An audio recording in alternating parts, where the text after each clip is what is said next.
मैं फिर आपके सम्मुख अपनी एक और रचना लेकर उपस्थित हूँ।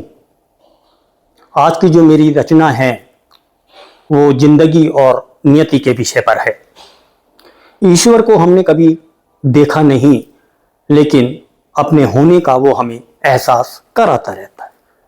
और हम जब भी कोई गलत कार्य करना चाहते हैं, गलत कार्य करने की ओर बढ़ते हैं, तो वो हमको रोकता है, वार्निंग देता है, चेतावनी देता है। ये अलग बात है कि हम उसको नज़रअंदाज कर देते हैं, इग्नोर कर देते हैं। यही आधार है मेरी रचना का। सुनिए। कभी उसने एक बात कही, कभी उसने एक बात कही, हमने सुना और भुला दिया। कभी उसने एक बात कही, हमने सुना और भुला दिया। आज लेकिन उसी बात ने, आज लेकिन उसी बात ने बिना सुने ही रुला दिया। आज लेकिन उसी बात ने बिना सुने ही रुला दिया। सुलझाने को इस जिंदगी में, सुलझाने को इस जिंदगी में कुछ भी तो बचा न था। सुलझाने को इस जिंदगी में कुछ भी तो बचा न था, पर जिंदगी है नाम इसका फिर से हमें उलझा दिया।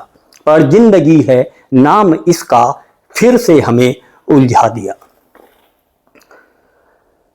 अब मैंने नियति के बारे में जो अभी घटना घटी है दुर्भाग्यपूर्ण, अहमदाबाद में जो एरोप्लेन क्रैश हुआ है, उसके बारे में मैंने कुछ लिखने की कोशिश की है।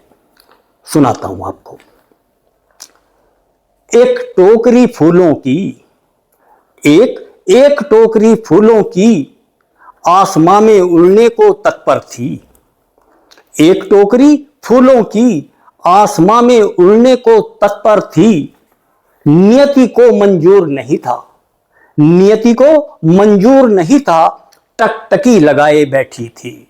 नियति को मंजूर नहीं था, टकटकी लगाए बैठी थी। नियति ने अपना वार किया, नियति ने अपना वार किया, सभी काल के ग्रास बने। नियति ने अपना वार किया, सभी काल के ग्रास बने। प्रभु ने काल के मुख से छीनकर एक फूल को बचा दिया। कभी उसने एक बात कही, हमने सुना और भुला दिया। अब अंतिम लाइनें रखता हूं मैं आपके सामने। घटना बहुत विकराल थी, घटना बहुत विकराल थी, हम सभी की मानवता जाग उठी। घटना बहुत विकराल थी, हम सभी की मानवता जाग उठी। रात गई सो बात गई, रात गई सो बात गई, हमने फिर से उसे सुला दिया। कभी उसने एक बात कही, हमने सुना और भुला दिया। आज लेकिन उसी बात ने बिना सुने ही रुला दिया। कैसी लगी आपको मेरी रचना? कमेंट के माध्यम से बताइए। फिर मिलेंगे। आपका समय देने के लिए और मेरी रचना को सुनने के लिए बहुत बहुत आभार। धन्यवाद।